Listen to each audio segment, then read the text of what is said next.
মই আজি দেখুৱাম আপোনালোকক মই আজৰি সময়খনত কি কৰোঁ। মই আৰু মোৰ জাজনীৰ লগ লাগি আমাৰ পুৰণা ঘৰত এনেকৈ আমি অলপ অলপ খেতি কৰিছে, সেয়াকে আপোনালোকৰ আগত দেখুৱাইছোঁ, বলক চাব।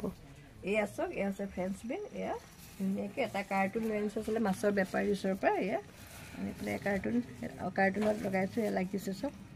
আৰু এয়া হৈছে বিলাহী, ডাঙৰ বিলাহীটো এনেকৈ কৰিছোঁ। আচলতে মাটি কম হ'লে এনেকৈ কৰিবলৈ সুবিধা হয়। মাটি আনি পেলাই এনেকৈ মাছৰ কাৰ্টুনবিলাক পাই যায় মাছৰ বেপাৰীৰ ওচৰত, আৰু আনি পেলাই ধুনীয়াকৈ মাটি ভৰাই গোবৰ দি পেলাই কৰিব পাৰি। আৰু কি কৰিছোঁ মই আপোনাক দেখুৱাই আছোঁ আপোনালোকক। এই আছে এইটো ভোট জলকীয়া পকিছে আৰু লাহে লাহে শুকাই গৈছে, আচলতে বৰষুণ দিয়া নাই যে। এই ভোট জলকীয়াজোপা আকৌ বাকেটত কৰিছে চাওক। এয়া কণীৰ বাকলি চাকলি বা চব্জিৰ বাকলি চাকলিবোৰ আচলতে এনেকৈ দি দিয়া যায়, সাৰো হৈ যায় নহয়, জানেই আপোনালোকে। এয়া বন্ধাকবি, ইয়াৰ লগতে কেইটামান মটৰ গুটি দিয়া গৈছিলে। এয়া ব্ৰকলি আছে।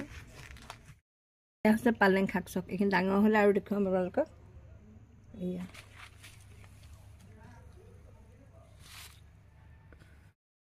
ধনিয়া 3বাৰমান খোৱা হ'ল, এতিয়া আকৌ নতুনকৈ হৈছে এনেকৈ। আৰু চাওক এই ব্ৰকলি এটা এটা পুলিত আচলতে 100 টকাকৈ কিনি আনিছোঁ, হ'ব বুলি ভাবিছোঁ। আৰু গ্ৰোথটো ধুনীয়া হৈছে। ইয়াৰ কিন্তু মাটিত কৰিছোঁ দেই।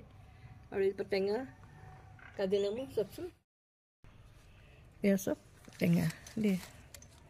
টেঙাৰ দামো বহুত এতিয়া অলপ কেনেকুৱা নাজানো বাৰু, তথাপিতো ঘৰৰ টেঙা বুলি খাব পাৰি। আৰু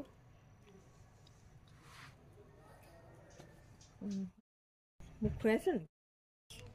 এয়া লাও লাগিছে, এনেকৈ 2-3টামান লাগিছে, খালেও দুটামান চিঙা হ'ল। এইফালে হেন্দালি, ধুনীয়া হেন্দালি বুলি কয় আচলতে বাঁহৰ। এজোপা আকৌ মাহ চব কি কটাৰী দুবা মাহ বুলি কয়, আগতে মাহঁতে কোৱা শুনো। এইজোপা ইয়াৰ গুটিবিলাক খাই আচলতে ভাল লাগে খাই, বহুত প্ৰটিন থাকে এইজোপা। গুটিবোৰ খাব পাৰি। মাজে মাজে ইয়াৰ এটা হৈ থাকে আৰু ঘৰৰে বুলি। এইজোপা মিৰিকা গছ, এয়া লাহে লাহে পুলি যাওঁ। আজিকালি আচলতে মিৰিকা গছ দেখিবলৈকে নাইকিয়া হয় মানুহৰ ঘৰত, কিন্তু আমাৰ ঘৰত এইজোপা হৈছে। এয়া লাহে লাহে ফুলিবলৈ আৰম্ভ কৰিছে। এইবাৰ লাগিব চাগে। এয়া ফুল লৈছিলে।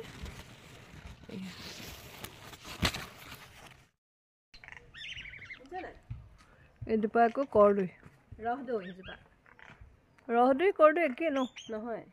কৰদৈ টেঙা, ৰহদৈ মিঠা হয় নেকি? সেই তাত দেখাব বোলে, সেইখিনিহে লাগে। আকৌ আমাৰ ঘৰতে ৰহদৈ আৰু কৰদৈ মানে ডিফাৰেঞ্চটো জানে নাই বাৰু? ৰহদৈ আচলতে মিঠা হয় আৰু কৰদৈ টেঙা বুলি কোৱা শুনো। সেইকাৰণে নাম দুটা বেলেগ বেলেগ বুলি কয় আৰু মানুহে। এয়া হৈছে মধুসোলেং চব, কিন্তু মাছৰ লগত খাই বৰ ভাল লাগে। এইটো হৈছে কলপুলি, একদম চাপৰতে লাগে মানে, সেইকাৰণে দেখুৱাইছোঁ। একেবাৰে হাতে ঢুকি পাওঁতে লাগিব আৰু কেইদিনমানৰ পাছতে। এবাৰ লাগিছে ন। এইজোপা আমাৰ ঘৰৰ জালুক।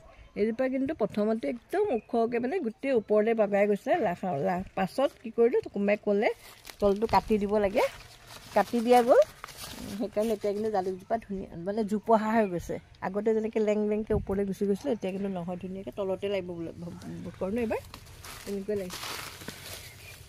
এইখিনিতে কাটিলোঁ, এইখিনিতে কাটি এইজোপা এনেকৈ কাটি দিছে। কাটি দিয়াকৈ তাতে জোপোহাই গ'ল। প্ৰথমতে কিন্তু একদম দীঘলকৈ গুচি গৈছিলে সেইজোপা চব। আচলতে বেছি দীঘল হ'লে জালুকটো কমকৈ লাগে।